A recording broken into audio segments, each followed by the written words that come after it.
All right, it's working. Hello there, everyone. This is Mr. Brass, and tonight I am being joined by Clinton Wilcox. We're going to be having a discussion on his journey being a Christian apologist, discussing pro life issues, and surrounding politics. How are you doing, my good sir? I'm doing quite well, thank you. Thanks for having me on tonight. How are you doing? I'm doing pretty good. Just been, just hanging around, making making some videos here and there.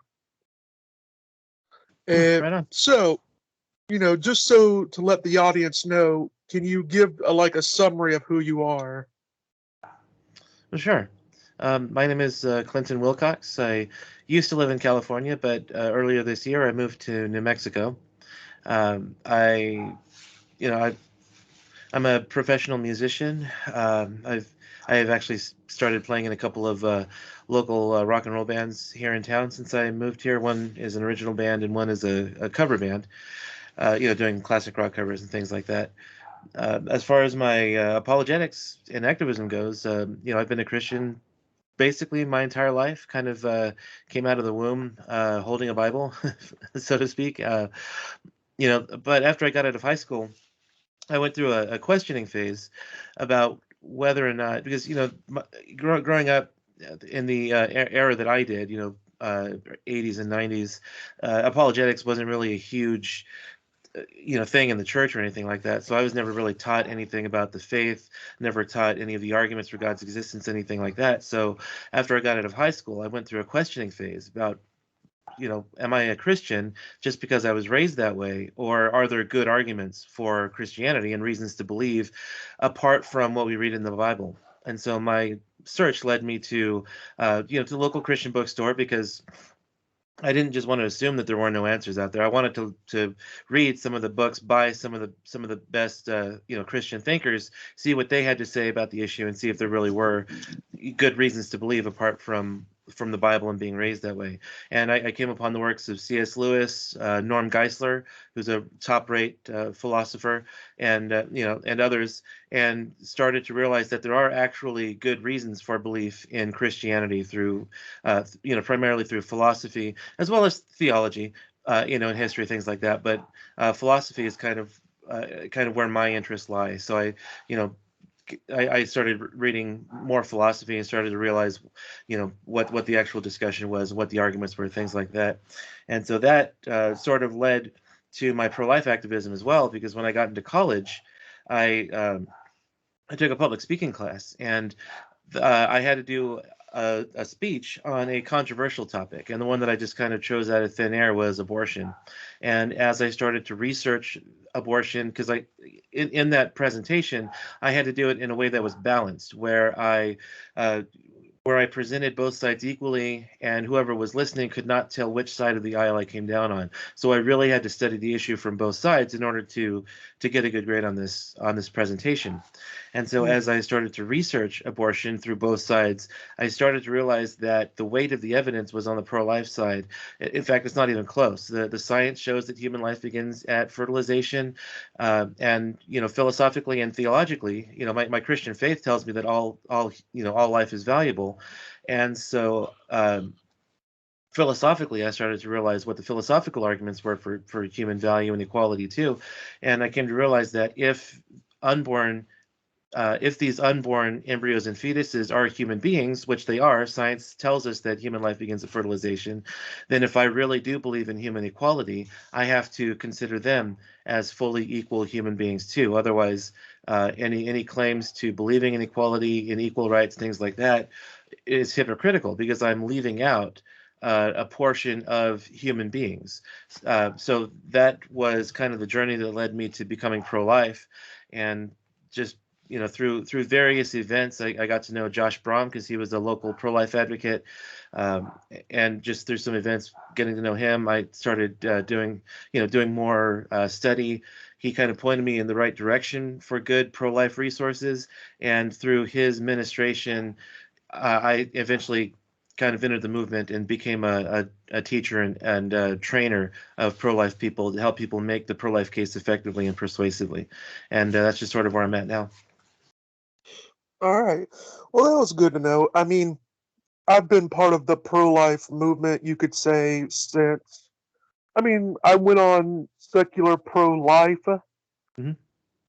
I went on there, and that sort of led me down the road to becoming pro-life. Myself, I initially grew up pro-abortion, Mm. and I mean, I never got as far as Peter Singer did Yeah. in it, but I got pretty close, Mm. where I pretty much advocated for it, up until the day, like the day before birth. Mm. And But you never took the plunge in supporting infanticide, huh? yeah, I never got that far to it, Mm. but I did get up to that point. But the most common argument that I see the pro-choice movement making is on the matter of bodily autonomy.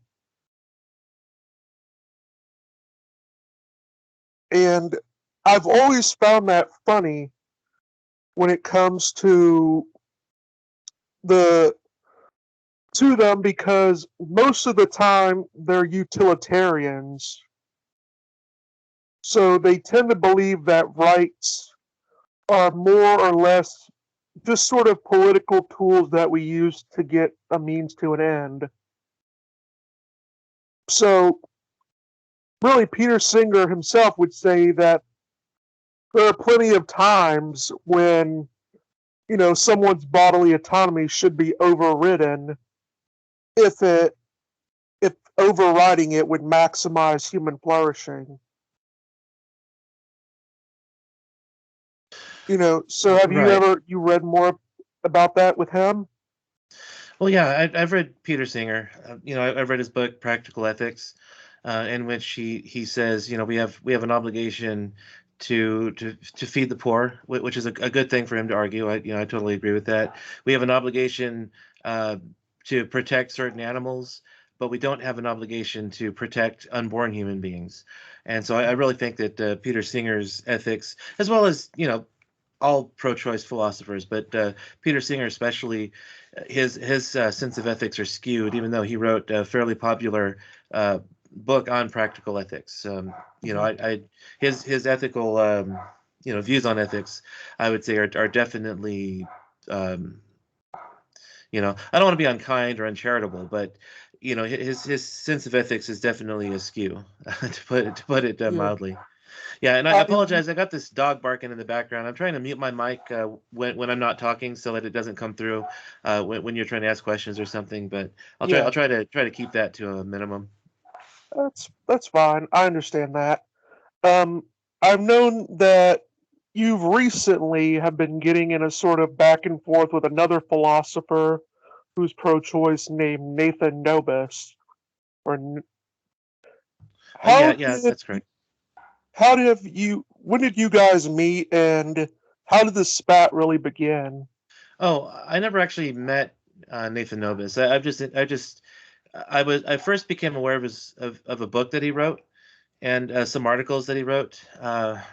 And I'm in a Facebook group, a Facebook discussion group where Nobis is in. So I've never actually met him. I would say I'm definitely not a fan of his work. I've never seen anything he's published academically. Never seen any academic philosophers interacting with his work. As far as I can tell, he is a philosophy professor, and I believe he has a degree in philosophy. But he primarily publishes either on his own with his abortion book, which he published with a woman named Christina Grob. I've never heard of her, so I don't know if she's a philosopher or if she does work in some other field. But from what I've seen, anything that he publishes is usually more in the popular realm, not the academic realm. He recently published a really really dumb article on in Slate, and it's par for the course with Slate. I mean, Slate is one of the worst. They're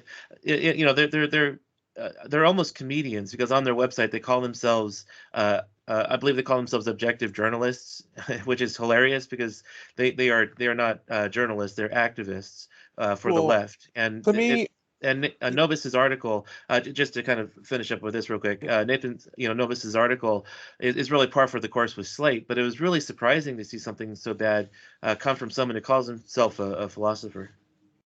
yeah, I remember is like this is whether it's left wing or right wing media. I always hate the term objective journalist because it's always BS. Because as humans, we're naturally biased towards certain things and wanting to have our worldview confirmed to us. So I believe that whenever I hear objective, like someone's calling themselves an objective journalist, I just tend to have to just read like 2 or 3 articles from them, and I can already see their biases. Right, and a publication like Slate is definitely not trying to hide their leftist bias. And it's possible to do objective journalism even if you come at it from a bias, either right wing or left wing, because you can present the news in a way that's just presenting the news without any sort of bias behind it. But in our current atmosphere, that's becoming less and less common. You have outlets like MSNBC and CNN, which are just blatantly lying about certain people.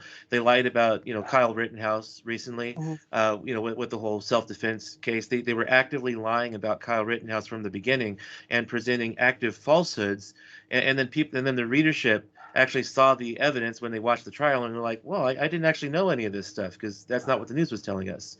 And CNN specifically was lying about Joe Rogan, telling people that Joe Rogan was taking horse dewormer to combat COVID, when in fact he was actually just taking ivermectin, which is an ingredient in horse dewormer, but it was actually prescribed by his doctor. And the person, I believe the person who developed ivermectin actually won a Nobel Prize for the good that it's done to humanity. So, just calling it horse dewormer is kind of like, calling, I don't know, calling carrots horse food. Yeah, horses eat carrots, but so do people. So it's Yeah. just like, just because it's an ingredient in horse dewormer doesn't mean he was actually taking horse dewormer. So these publications, which call themselves journalists or news organizations, are really just activist organizations that, it's not necessarily bad to present the news from your perspective, but the thing is that their bias is actually causing them to actively lie to the American people, and that's where it really becomes an issue. To me, like when you're doing history, for one, the problem. Historians will admit all the time that they're biased, and that's sort of part, of course, of doing any science is that you admit that you're biased. You're going to come at something from an angle, but what you do is you try to, remain like what you try to do is you try to remain upfront about it so people know and you have transparency. Yeah, in fact, transparency, especially if you're going to publish in an academic journal. I've published in an academic journal, bioethics, and often, you're actually required to post if you have, if there are things that you need to declare, such as if you have, like financial backers, like that could present a possible conflict of interest or something. There are things that you actually have to declare up front so that people know these things going into reading your article. So, like I said, I don't necessarily think it's bad for a news organization to come at it from a certain perspective, as long as they're giving you accurate information. And as long as they're transparent about their bias. Right. Yeah. And being transparent about the bias too, not trying to pretend you're objective when you're clearly not objective. Yeah. So, Yeah. so transparency is always, to be preferred over trying to hide things. Yeah. And another prominent philosopher, I actually didn't even know originally that he got into the abortion debate. I always used to think he was just a philosopher of religion, Michael Tooley. Yeah. Well, philosophers often, they have opinions on other issues. So even though, a philosopher of religion might publish an article on, abortion or some other social issue if he believes that he has things which can contribute to the conversation. Now, of course, someone who spends most of his time studying, religion may not have the requisite knowledge in ethics because it's a different field within philosophy. So there's always that danger, you know. So, but yeah, so Michael Tooley is definitely well known in philosophy of religion. In fact, he actually published a book with Alvin Plantinga, who is one of the better Christian philosophers. I know they published I believe they published a book where they debated theism and atheism, uh, and so yeah, so Michael Tooley is definitely publishes in philosophy of religion, but he has published, on abortion, wrote an article which he later turned into a book called Abortion and Infanticide, where, like Peter Singer, he not only talked about why abortion he believes is permissible, but also why infanticide is permissible as well. Mhm. Yeah, which, you know, I mean, on one hand, I am sort of, I'm glad for consistency purposes, like they're being consistent. However, that's one part of me, but the other part of me is like saying, I really wish you wouldn't be consistent on this. Right. Consistency is seen as a virtue in philosophy, but philosophers often believe a lot of weird things. I believe it was G.K. Chesterton who once said that there's no view so ridiculous that it hasn't been seriously defended by some philosopher. Intellectual consistency is definitely a virtue. I would agree with that. But if your sense of consistency leads you to believe it leads you to barbaric views like infanticide is morally permissible, then I think that's not virtuous. It's more of a vice, because if you believe that the late term fetus is not fundamentally any different from the infant who is just born, then it seems like the virtuous thing would be to at the very least oppose late term abortion rather than go the other way and support infanticide. Hmm. Yeah. So, I would, I mean, I already know your philosophical tradition that you come from, but, let the audience know a bit about it. Well, sure. I'm not a philosopher myself. I'm just someone who takes philosophy seriously. Yeah. I did want to be a philosopher at one time, but for one thing, I just don't have the finances to go through school and graduate school and all that stuff to really become a philosopher. And plus, you don't really need you need a degree to be taken seriously and give talks at Princeton or Yale. But to do what I do, you don't really need a philosophy degree because I still do get opportunities to give presentations to philosophy clubs and churches and schools and things like that. But I fancy myself more as what they call a translator, someone who has philosophical knowledge, who can understand what the philosophers are saying and translate it into language that is understandable and digestible by the average listener, what you might call a layperson, who doesn't have a philosophical understanding or a philosophical background. And the reason that aside from the money issue with college, is that you have to take a lot of ideas seriously and treat them charitably in philosophy, including Singer's and Tooley's views on infanticide. And I believe the majority of pro-choice philosophers also defend infanticide. But you have to treat these ideas as if they have merit as a philosopher, because it's just the courteous thing to do. And I really don't think that these are ideas that we have to treat respectfully. I wouldn't necessarily say we shouldn't treat pro-choice views respectfully, because I'm also a Christian and I believe treat people as you would have them treat you. That's Jesus said that was the golden rule, and I fully believe that too. And I wouldn't want them just to dismiss my views out of hand because they find it ridiculous. But I think that support for infanticide is so counterintuitive that that most people find it repulsive, and rightfully so. So ideas like that, and Peter Singer even goes further. He actually defends bestiality. So ideas like these are just not ideas that we need to take seriously. And as a philosopher, I would have to. As a non-philosopher, it gives me a little bit more leeway to, I still believe in being charitable, but it gives me a little more leeway in, being a little more, I don't know, I don't want to say curmudgeonly, because that's not really, I believe it's the right thing to do to treat insane views, as they really are. So, essentially, I'm not really sure what to say about my philosophy. I guess I could say that I'm a Protestant, but I read a lot of Catholic philosophers, and I've been convinced by a lot of Catholic philosophies, specifically what they call Thomism, which is actually grounded in Aristotelianism. But Thomas Aquinas, who is the philosopher known for adapting that, and that's where we get the word Thomism from, is from Thomas Aquinas. He was the philosopher who or the you know, if philosophers had been Aristotelian up to that point, but Thomas is really the one that's credited with really adapting it, and especially for Christianity, where we take the ideas of Aristotle and adapt it for Christianity. Obviously, we don't accept his Aristotle's views on things like infanticide. Aristotle would have been pro-infanticide. He would have been pro-slavery. He would have been, pro-gladiator fights and things like that. So obviously, we don't agree with those things because as Christians, we believe in human equality and that all people are created in God's image and that we need to treat all people with equal respect. So we don't accept his views on many social issues, but his underlying philosophy on things like natural law are things that we do take. And Thomas Aquinas, in arguing for God's existence, uses a lot of Aristotelian language too. So that's really the philosophical viewpoint I come from, especially when it comes to underscoring my pro-life views.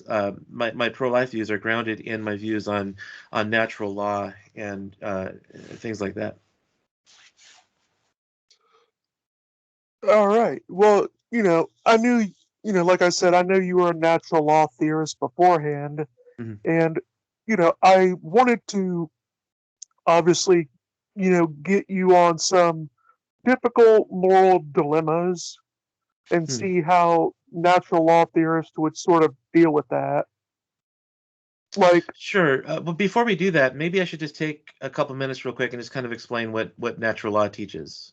all right, That sure. that way that way we'll have that as kind of I'm not saying someone listening needs to agree with this view. Obviously, there's a discussion to be had, but that way they'll have at least a little bit of an understanding going into why I would respond to these moral dilemmas that way. All right. So natural law is essentially the view that there are, obviously all ethical theories say that there are things that are right and things that are wrong. And so a good ethical theory needs to explain not only why it is we believe that things are right or wrong, but also explain how it is that we're to be able to live a good life, essentially. And so natural law says that there are certain things that are good for things and certain things that are bad for things. We might say, for example, if we look at a tree, there are certain things that are good for a tree. Getting sunlight is good for a tree. Getting water, getting nutrients from the soil, all of these things are good for a tree.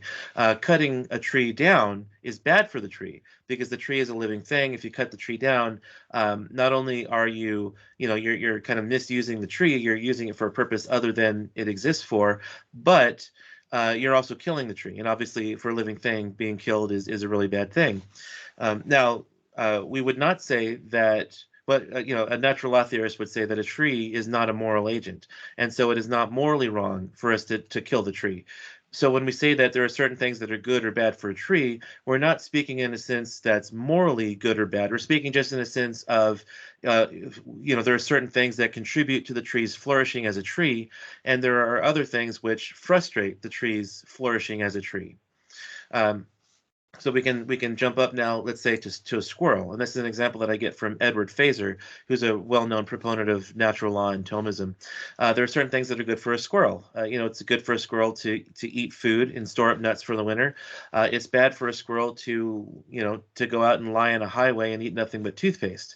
That's bad for the squirrel. The squirrel is not going to get good nutrients by eating the toothpaste, and he might get run over by laying in the road. But we would not say that the squirrel is doing anything immoral because, again, the squirrel is not a moral agent. So the squirrel is not doing anything immoral by doing things that frustrate its own ability to flourish as a squirrel. And so now we can jump up to human beings, and this kind of also illustrates the three different kinds of souls that Aristotle taught and Thomas Aquinas adapted to. Is you have vegetative souls, which plants and trees have, then you have animal souls, which animals have, and then you have rational souls, which are what human beings have. Anything with a rational nature. If there are intelligent aliens out there somewhere, who understand right from wrong, have volition, which is free will, things like that, then those then we can say that those also have a rational nature. So anything with a rational nature is a rational entity. And so for human beings, there are certain things, as we know, that are good for human beings and bad for human beings, things that contribute to humans flourishing, things that frustrate a human's flourishing. And we would say that human beings have an obligation to do things which contribute to their flourishing and avoid things which frustrate their ability to flourish. And human beings, because we are rational agents, we understand right from wrong. We have the volition to act in a way that's right or wrong. So for human beings, if you act in a way that frustrates your ability to flourish, and this goes to your individual parts too, like we would like not just your life as a whole, but if you were to, for example, have a perfectly healthy arm amputated, that would be immoral because your arm is perfectly healthy and you're frustrating the arm's ability to act as an arm should. So for human beings, they have an obligation to act in a way that contributes to their flourishing and to avoid things which frustrate their ability to flourish. And so human beings have that moral obligation because they're moral agents. And that's just kind of a basic, overview of what natural law teaches. Mhm. Yeah, a common, dilemma that people often bring up is cases where a person is seemingly doing a good action, but with wrong intentions. For, like I gave it to you in the messenger about, for example, this is actually historically rooted. Mm-hmm. There were people called free soilers who, and some abolitionists who sincerely, wanted slavery to end and politically drove to go to that end. And we would think that, obviously that's the moral thing that they're doing. But when you actually look at their reasoning behind it, they didn't actually do it because they had any particular care for black people. In fact, they often wrote about how the superiority of white people over black people. And they said slavery was evil because it lowered, um, basically, it kept poor white people from being able to get jobs. And it was solely more of an economic matter for them than it was caring about anything about black people. So how would like a natural law theorist work with someone who, let's say, is trying to make slavery illegal while at the same time they're doing it for just purely economic reasons and not having any consideration for the humans involved in it?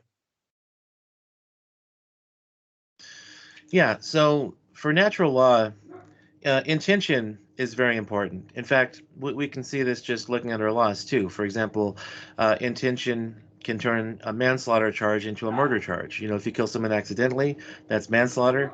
If you kill someone intending to take that person's life, then that's murder.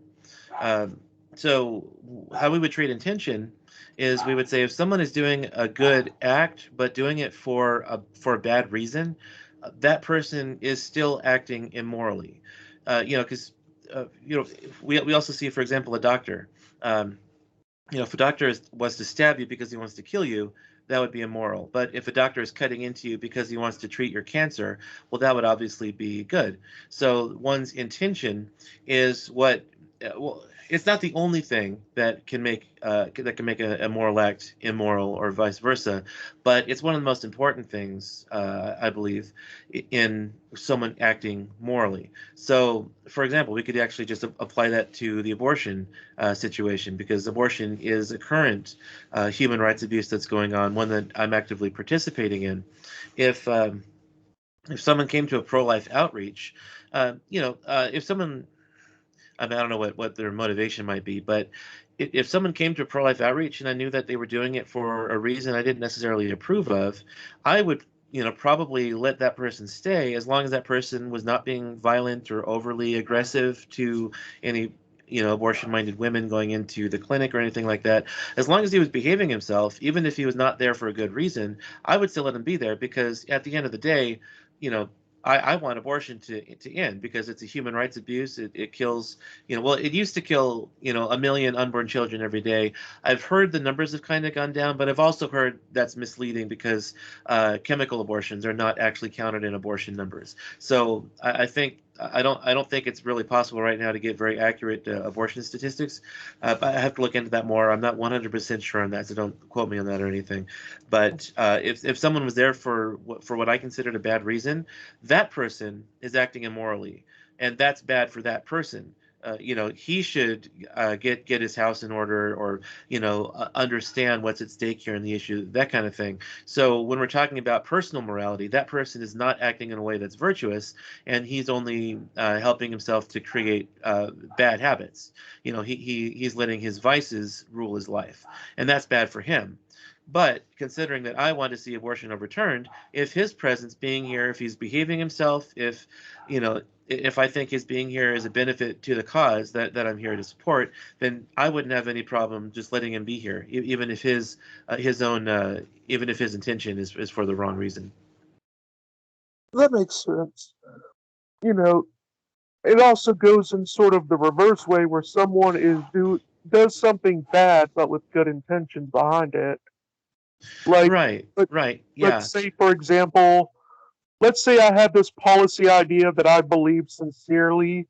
Like, let's say I'm a governor and I really want to help minorities out and I want to give them the best possible life that they can get.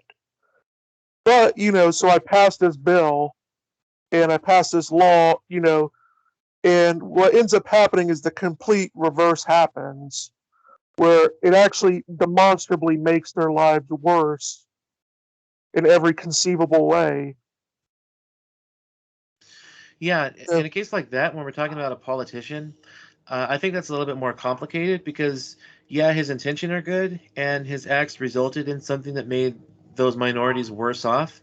But if he had reason to believe that it would have made their lives better, then I don't think he would have done anything immoral there, because his intention was good and he honestly believed that it was going to help these people. Now, we can use a different example to show that one's good intentions cannot justify an evil act. And the act that I usually point to, it's kind of an extreme example, but it's one that I think gets the point across well. Is if a loved one is dying of cancer or some treatable disease, you can't just go rob a bank to pay for that person's operation. Your intention is good. You want to save your family member, your loved one, but they say the end doesn't justify the means. Well, Peter Kreeft once wrote that that's not actually true. The end does justify the means. What we actually mean by that is a good end does not justify an evil means. So if your intention is good, but you're doing an openly evil act to accomplish that good end, well, you're still doing something immoral, even though your intention is good. well, I mean, a more common example that I hear is about someone that steals, let's say a very poor person steals bread to give to their family. Yeah, and yeah, that would still be wrong, even though we would say it's understandable. We understand why he's doing it, but there are other avenues that the person can go through. We would say that stealing is wrong, even if it's to feed your family, and there are other avenues you can go to. I mean, begging, it is, one might think begging to be undignified, but it's certainly preferable to stealing, because if you commit evil acts, well, that's weighing on your own soul, and it's getting, you're cultivating bad habits by doing evil things. So even though you might think begging is undignified, well, it's certainly a lot better than committing evil acts which darken your own soul. But of course, that might even be, we could even say that maybe that's a last resort before stealing, because you can go to a food pantry that gives away free supplies. There are a lot of those in cities, or you can go to a homeless shelter, things like that. There are avenues you can pursue without actually having to steal to feed your family. Mhm. Even government subsidies like food stamps and things like that. Yeah. So, that is always interesting to get into it, where it does raise some moral dilemmas with it. And there does seem to be some intuitions with us when it comes to, like, let's say, trolley problems. Have you ever heard of those? Oh yeah, yeah. In fact, here's a little known fact. The trolley problem was actually first illustrated by a woman named Philippa Foot, who was a philosopher, and she was actually constructing that problem in the context of an abortion discussion. She was trying to argue against double effect reasoning. And so Judith Jarvis Thompson, who is well known, amongst in the abortion issue as the person who basically wrote the paradigm case of bodily rights. She wrote A Defense of Abortion, an essay in 1972, I believe it was, and she actually wrote, I believe, it was a book on the trolley problem. So the trolley problem is actually has its roots in the abortion issue, and philosophers who wrote in the abortion issue have constructed it and you know what's what I'm looking for, uh, investigated it and things like that. So yeah. Yeah. So, I mean, typically speaking, we do know that there is sort of a bias that also that we would like we believe in treating humans equally, but there's does seem to be some intuitive notions that we have about who we would rather save. Hmm.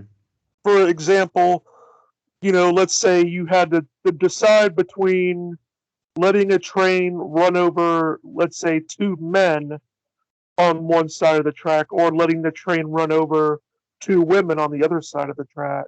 Hmm. You know, now Yeah. we obviously believe, you know, we have an intuitive notion that men and women are equal, but yet you'd be hard pressed to find anyone that would, in that situation, you know, choose the men over the women. Hmm.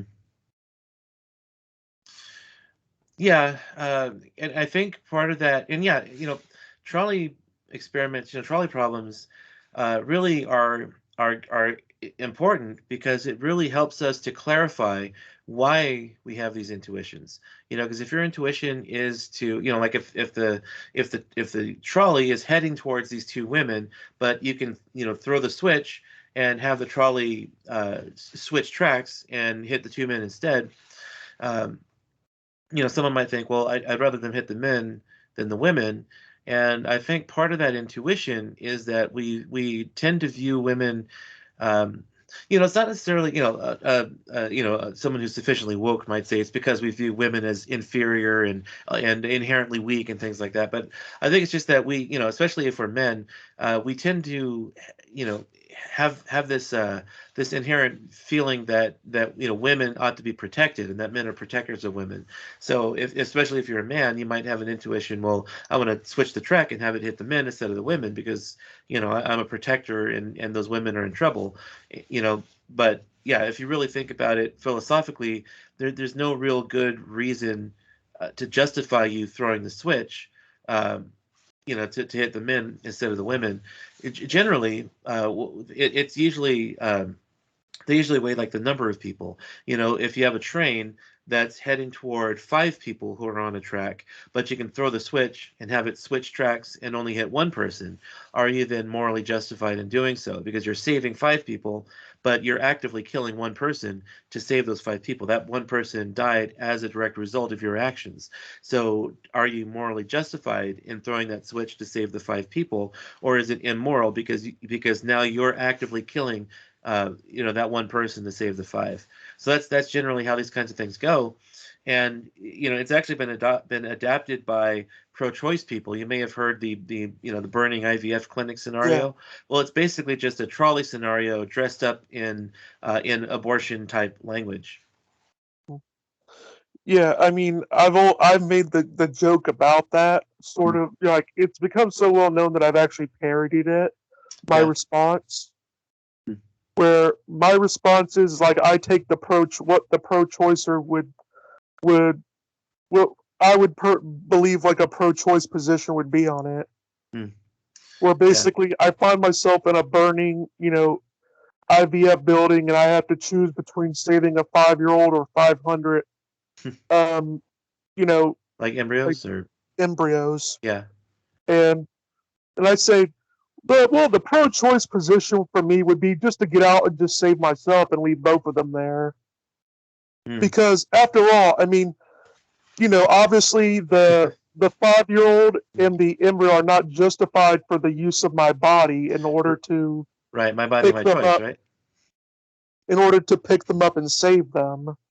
Right, and so this is why, this thought experiment, while it can be interesting to think about, but it's only interesting to think about because it's actually based in the work of an actual philosopher, Philip Foot, the trolley experiment, and it doesn't show what pro-choice people think it does because um, for one thing, it's missing the element of you actively killing that person. Do you save the pregnant woman or do you save the 500 embryos? Well, it's missing the interesting aspect of it, in that you're not actively killing, you're just basically allowing either the pregnant woman or the 500 embryos to die. You're not actually killing anybody. You're just allowing one person to die. So it's really a situation of who would I save in such a scenario. It says nothing about who it's permissible to kill. So it's a completely misguided thought experiment. And it's not even a very interesting, or at least not as interesting as Philippa Foot's trolley experiment, because it has that added wrinkle of you being the active agent in killing the one person to save the five. But it can still be a good way to kind of clarify our intuitions and say, why would I save, if I would save the pregnant woman instead of the embryos, why is it that I would save her instead of the embryos, where there's more of the embryos? Yeah. Well, I've seen many people some pro-lifers that say they would save the embryos because, from a longevity standpoint, the embryos will live longer than the pregnant woman will. They have more years to give. Yeah, and that's one way to go. And you can even think of situations in which it definitely would not be immoral to save the embryos. Like, what if those embryos belong to the scientist? What if they're his children? Well, then suddenly it becomes a lot more understandable why a scientist might save the embryos over the pregnant woman, or over the toddler, or whatever person they want to put in that situation. But if you would save the toddler or the pregnant woman instead of the embryos, I think there's still a good case to be made for that too, because number one, the toddler and or the pregnant woman will suffer, whereas the embryos will not, in the fire.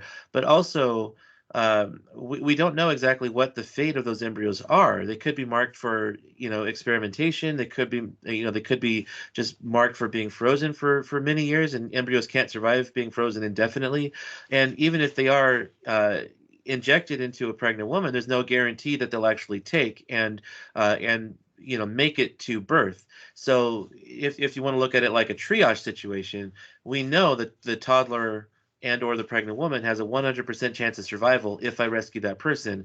The embryos are a big question mark. I have no idea if any of them will survive. So it seems like the more Well, reasonable thing to do could be to save the toddler and or the pregnant woman, depending on but who is in the situation. what I like to point out though is it doesn't really answer anything about the personhoods of either one. All right, yeah. Because for example, if I had to make the choice, like I'm in a burning building, and I have like I'm in a burning hospital, Hmm. and I have the choice where I can save a pregnant woman or a man in a coma. Well, Right. I'm going to choose the woman because she's conscious, and if this building burns, she's going to be the one that's going to be feeling excruciating pain from it. Whereas, it sucks to be the guy in the coma that he's in there, but he won't feel anything. Right, and even though it's possible to come out of a coma, you're not 100% sure if that person will. So I think triage could still justify, saving the conscious person over the unconscious one. And that's not to say the person in the coma isn't a person or doesn't have rights. That's just to say there are mitigating circumstances which might cause us to rescue a conscious person over a over an elongated, uh, unconscious one. Mhm. Yeah, and another common thing is like the pro-lifers often meet the vegans on it too, and they like Peter Singer is famous for this, where he says how pro-lifers are inconsistent and they're being speciest. Yeah, and I forget which philosopher it was. It might have been Patrick Lee, it might have been Frank Beckwith, but there's a philosopher I was reading who responds to this kind of idea, and he says you can't just throw "ist" on the end of everything and make it immoral. you know, uh, that just doesn't work that way. We're not being, we're not necessarily, or even if we are being speciesist, that doesn't mean that we're doing anything wrong, because it's certainly reasonable to save members of your own species over and above members of other species, even if you don't have good reasons to do so. But, we would say sexism and racism are wrong specifically because you're ignoring the underlying reason that makes it wrong, is that you're focusing on a surface difference that doesn't make any sort of difference in that person's fundamental reality. Like, just because that person is black or is a woman doesn't mean that they're any less human. You're ignoring the fact that we're all human and we all have human rights and equal human value, and focusing on a surface difference that doesn't matter in the moral equation. Well, So yeah, and yeah. I'd like to point out that it really doesn't help the pro-choicer because the difference between black and white people is a matter of degree. Mm. Yeah. You know, if I Right. go out in the sun long enough, I'll be tan and I'll Right. be You'll be less closer white to, than you'll I you'll be am. closer to being black than you were before. Yeah, and so I'll be more black than I was before. So, Mhm. skin color is just a matter of degree, just like how they're vouching, for all these other degree properties that they say are morally relevant. Right. Yeah, and that's something Scott Glusendorf likes to use this example. Abraham Lincoln in his famous debate with Stephen Douglas used the same sort of reasoning. You say one person is white, you say one person is black, and then that gives you the right to enslave that person. Then take care, because you're a slave to the first person with fairer skin than your own.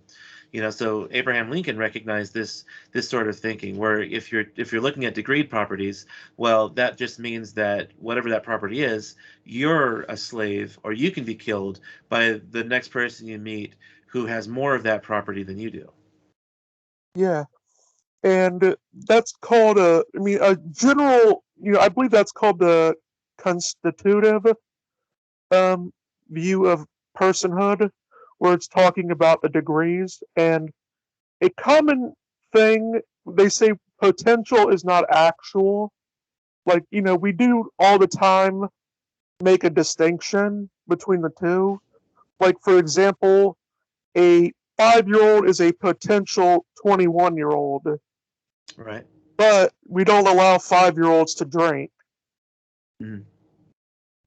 Yeah, that's a very Singerian argument too.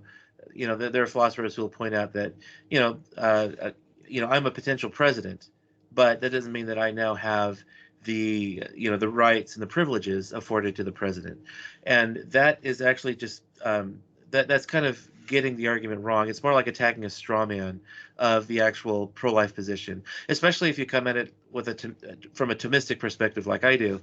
It's easy to address these sorts of arguments because act and potency was huge in Aristotelian thought, especially regarding Aristotle's metaphysics.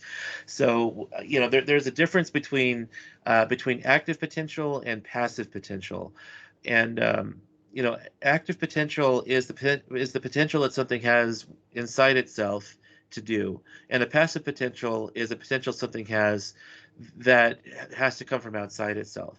So when we talk about potential, a human embryo that is conceived from the sperm and the egg is an actual human being. It's not a potential human being. It's an actual human being. It begins its life after fertilization completes, and it's now a full human embryo. Even though it exists as a single cell, it's going to start dividing and growing bigger and more complex and things like that. Uh, so we would say that the embryo is an actual human being with great potential. It has the potential, depending on certain factors, but it has the potential to have blonde hair or brown hair. It has the potential to have blue eyes or green eyes or brown eyes. It has the potential to become a football player when it grows up. Things like these. But all of these things are potentials that this thing has. And so there some of those things might come from within itself and others don't, because there are certain where we're not necessarily just slaves to our biology, but there are certain things in our environment that can impact us as well. It's that whole environment versus what do they call it? Nature versus nurture. Oh yeah, nature versus nurture. That's right. That kind of thing. So human beings, from the very beginning, have the active potential to develop certain things. You know, they have certain physical properties that they will develop. They have the active potential to, you know, to develop arms and legs, to develop a brain that has the capacity for rational thought, things like these. Whereas other things have a passive potential. You know, for example, a tree or a tree sapling has the active potential to become an oak, like a full-fledged oak tree, but it has a passive potential to become a chair or a house. You know, something outside of it must act upon it to turn it into a chair or a house. So the fact that that I'm already a human being at the embryo stage means that you know, I'm already a human being. I'm already there. I have active potentials to grow and develop, but all of these, you know, that's because I have that potential within myself. I have it inherently, and I just need to be able to develop to the point where I'll be able to exercise all of these capacities that I have inherently. So this active potential means that I have these things inherently, because if I didn't, I would never develop them. You know, squirrels, going back to the squirrel example, they don't have the capacity for rational thought. And so at no point would we say that a squirrel has that potential, because they never develop it. And if they fail to develop rationality, we don't say that it's a tragedy, because squirrels are not the kinds of things that develop rational thought. If a human being fails to develop the capacity for the present capacity for rationality, such as what they call an anencephalic infant or anencephalic fetus, even, we say that is a tragedy, because they are not able to flourish as human beings ought to flourish. So we recognize that human beings are the kinds of things that are rational and that have this active potential to develop to the point where they can become rational. So, you know, I have human rights because I'm already a human being. I don't have the potential to be a human being. I am a human being at that point. Whereas I'm not actually a president at this point in my life right now, nor, you know, nor do I really have the desire to become a president, but I'm not an actual president now. So, so I don't, you know, I don't have the rights or privileges that come with being a president, because I'm not an actual president. I have the passive potential to become a president. I could run for office, you know, but I don't have that active potency. So in no sense am I an actual president, because I don't have the active potential to develop into a president. You know, I would have to campaign and be voted into office to become a president. Or you have to steal the election, either or. Well, right. That's a whole other can of worms, though. Yeah, Yeah. but you know, that is another. We touched on this a bit before, Mm, but the most common objection to the pro-life view is the notion of the woman's bodily autonomy. mm. A For me, I like to personally define terms on what generally we all mean by bodily autonomy. Personally, what I see it is, it's the right to do what is just with your body. Well, All of yeah, our laws, all of our laws restrain our what our body can do. yeah, yeah. I mean, yeah, there are definitely laws that do put restraints on us. You know, there are laws which say that I have to use my body in certain ways. When I turned 18, I had to sign up for a selective service, aka the draft. And if they had reinstituted the draft, they would have, you know, said that I have to go off to war. I have to use my body in that way. Now, obviously, there are certain loopholes. You know, you could become a conscientious objector, or you can, you know, flee to Canada. You know, so there are certain ways to avoid it if you don't believe that it's legitimate Or for the both. country to force you, you know, to conscript you, essentially, to use your body in that way. So there are ways to get around that. But yeah, you know, you hit on something I think is important, in that you know, John Milton, I believe it was, once wrote that none can love freedom heartily but good men. The rest love not freedom but license.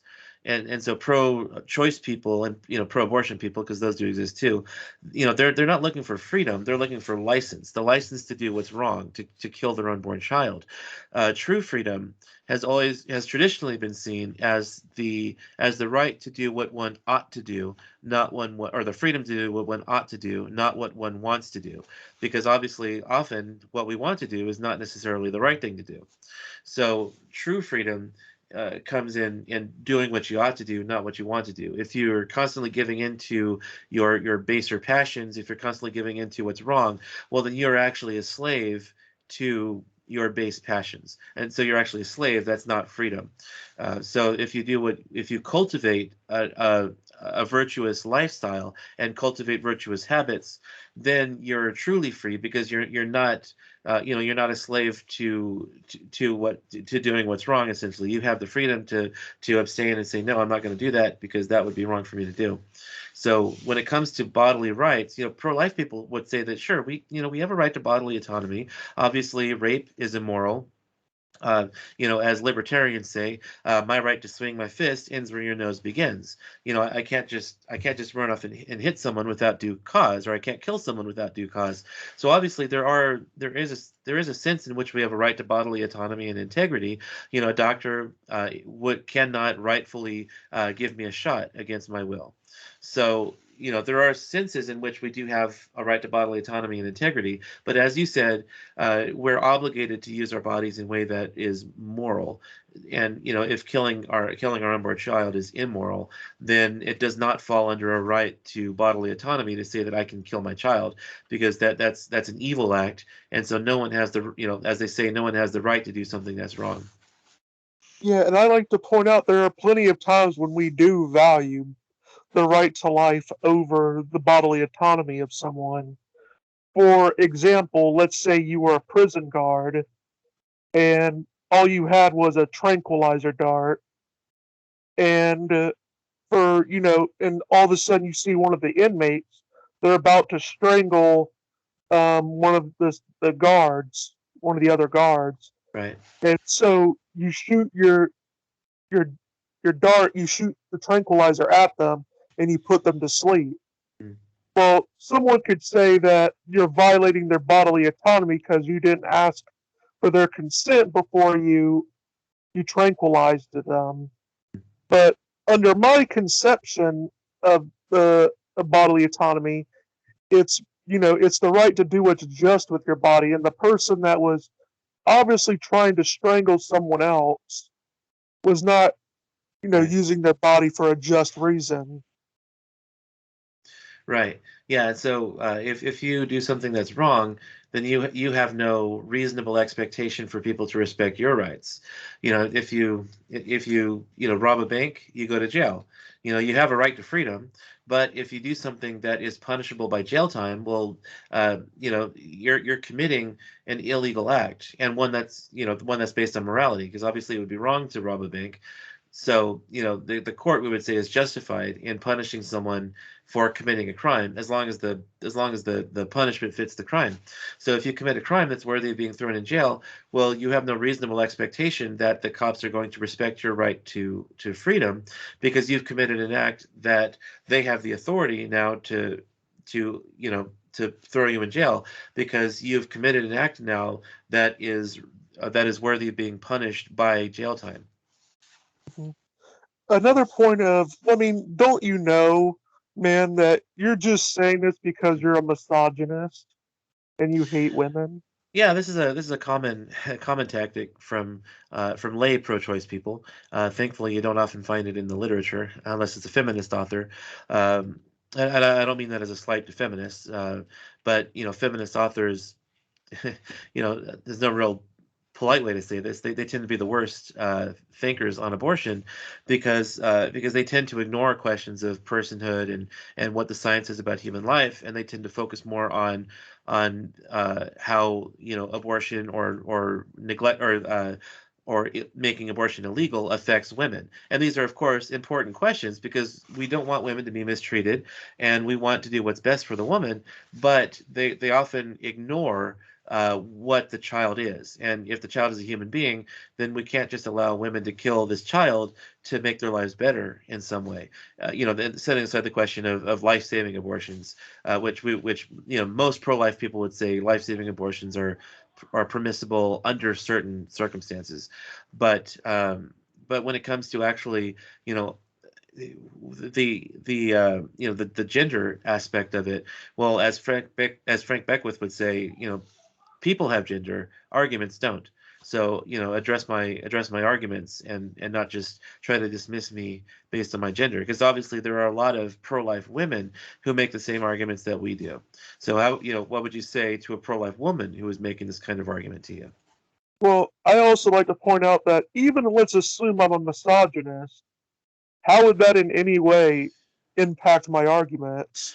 Right. That's a way to go too, because obviously, in I don't, the video isn't showing right now, but I'm putting up air quotes. In philosopher speak, or logician speak, we would say that this is committing a logical fallacy called the, well, it's an ad hominem, but more specifically a genetic fallacy, because you're dismissing an argument based on the argument's origin. You're dismissing it based on the fact that it's a man making the argument, and so yeah, so yeah, that's a perfectly valid question.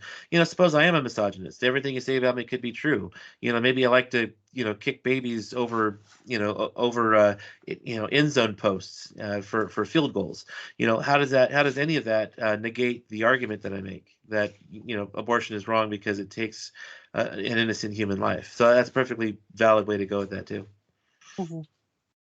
Yeah, and, so, just one final thing, because we are past the hour mark, but Mm, how, generally speaking, we do go for the responsibility objection. Like, obviously, like if you put someone in a state of dependence, like let's say you run someone over with your car while you're drunk, mhm. it does seem that you are responsible for that person being in a dependent state. Right. And you do owe that person, you know, like labor, like, to pay off Yeah, like their compensation. hospital bills and the Right. like. Yeah, the responsibility objection is one of the strongest objections to the bodily rights argument. It's usually used in the context of Judith Jarvis Thompson's violinist thought experiment, because she argues that, another human being does not have the right to use your body as life support. So if you have an unborn child that's gestating inside a woman, well, she does not have any sort of moral obligation to gestate someone against her will, because that person doesn't have a right to use that woman's body as life support. And we would say, one of the stronger objections to that is the responsibility objection, that, the child doesn't just manifest itself into existence from nowhere, or it's not like a xenomorph from the Alien series where it's like, where someone implants it in there against your will. Um, Setting aside the question of rape, because the alien monsters are kind of like a rape analog, so that's another can of worms, which obviously is an important question too. But the fact is, in the vast majority of pregnancies, abortions from rape make up only a very, very tiny minority of abortions, according to the Guttmacher Institute. Only about 1% of abortions. So the other 99% of abortions are because the woman willingly engaged in sex and wound up pregnant. And so we would say that if the woman engages in an act that not just creates the child, but actually places that child in a state of dependence upon her, then yes, we would say she has an obligation to gestate that child, because she's the one who put it in that position in the first place. You can't invite someone onto your property and then kill them and claim self-defense. If she's the one who placed that child in a state of dependence upon her, that generates an obligation for her to gestate that child until such time that she's able to give birth to the child, and then she can give it to a loving family for adoption, or or hopefully raise it herself. But in lieu of that, to give the child for adoption. Oh yeah, I remembered another question I was going to ask you. This would be the Yeah, last one for real. yeah. Oh no, I mean, I this is a heard, complex issue. See, we could talk for hours on abortion. yeah. Yeah, Well, I mean, this is just a little one that I remember beforehand. yeah. I found out recently that you actually had a debate with famous atheist activist Matt Dillahunty on the abortion issue. Yeah. How did you think that went? I think it went well. That was actually, he made a public proclamation after that debate that he's not going to debate abortion any longer, and his reason for it was because he's a man and he doesn't think men should speak out against abortion. But I've heard from several people, and I'm not trying to be, I'm not trying to pat myself on the back here, or overly puff myself up, but I've heard a number of people tell me that they think it's because I beat him so badly that he didn't want to debate abortion any longer. So so that's what I've heard from other people who've listened to the debate. So other people think that I did really well. It's not a perfect debate. I'm not a debater by trade. I've only engaged in a few public debates, and one didn't go so well. I actually debated Matt Dillahunty on euthanasia, and while I think my arguments were better, he's an experienced debater. I'm not, and I don't think that debate on euthanasia went as well as it could. Plus, I was also playing to a hostile crowd, very hostile crowd, which you could hear on that recording as well. But the abortion debate, because that's something that I've studied extensively and I'm a lot more comfortable on, and I've since I've since branched out to bioethics as a whole. That abortion debate I thought went pretty well. It's not perfect. There are some things I definitely could have done better, but I've heard from other people that they thought I did really well, and they think that me defeating him in that debate is the reason that he decided not to debate on abortion any longer. So Well, I can't say for sure. That's just what other people have told me, and I'm not saying that to pat myself on the back or puff myself up, just to say that other people think that debate went really well as well, including the host who was hosting the debate, who happens to be a friend of mine. So yeah. yeah, so So that's what personally, other people have been saying. So I also tend to believe that the whole lived experience thing actually can backfire because, for example, we would always tend to say that someone that's further from the event is more likely to be objective than someone that's closer to the event because they have emotional and often financial incentives that push them towards a certain conclusion. mm, And I said, well, who has the ability to be more objective on the matter of abortion? Men who don't experience it at all because they'll never be pregnant, mm. or someone that has a financial and personal incentive to Mm. get it. Yeah, actually, that's a really good point too, and that's one that I believe it was Frank Beckwith makes in his book Defending Life, or it could have been Christopher Kaiser in The Ethics of Abortion. But one of them makes the case essentially that, contrary to saying that men have no right to speak on abortion, it could be the case that because men don't have any sort of personal stake in it because they're not the ones who get pregnant, it's actually possible that men are the ones who can be the most objective on whether or not abortion is permissible. Now, that's not to say that that argument is actually true. That's just a way that's just an equally valid argument that we could make if we're going to go the gender route. So it's better not to try and dismiss someone based on their gender, but to just address the actual arguments that are being made. All right. Well, it was nice talking to you, man. Yeah, you too. This is the first time I've heard your voice. So yeah. Well, yeah, I do this sort of stuff a lot. Hmm. Yeah, so it was nice Okay. talking to you. And can you tell the audience about projects that you have coming up? Sure. I don't.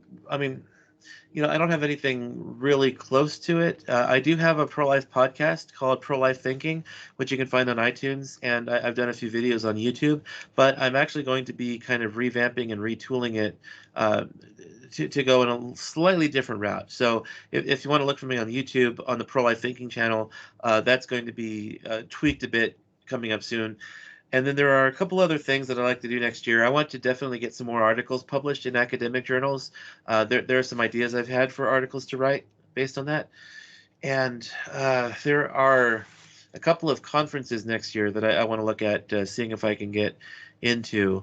One is the Evangelical uh, either philosophical or theological society that I wanted to get a pro-life paper submitted to and hopefully get into there. So I've got a few things kind of percolating right now, but nothing that's really close to coming out on the pro-life side of things. Mhm.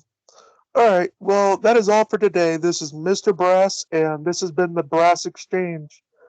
And, thank you all for coming, and thank you, Clinton, for coming on. Yeah, thank you again for having me. All right. And that's all for today.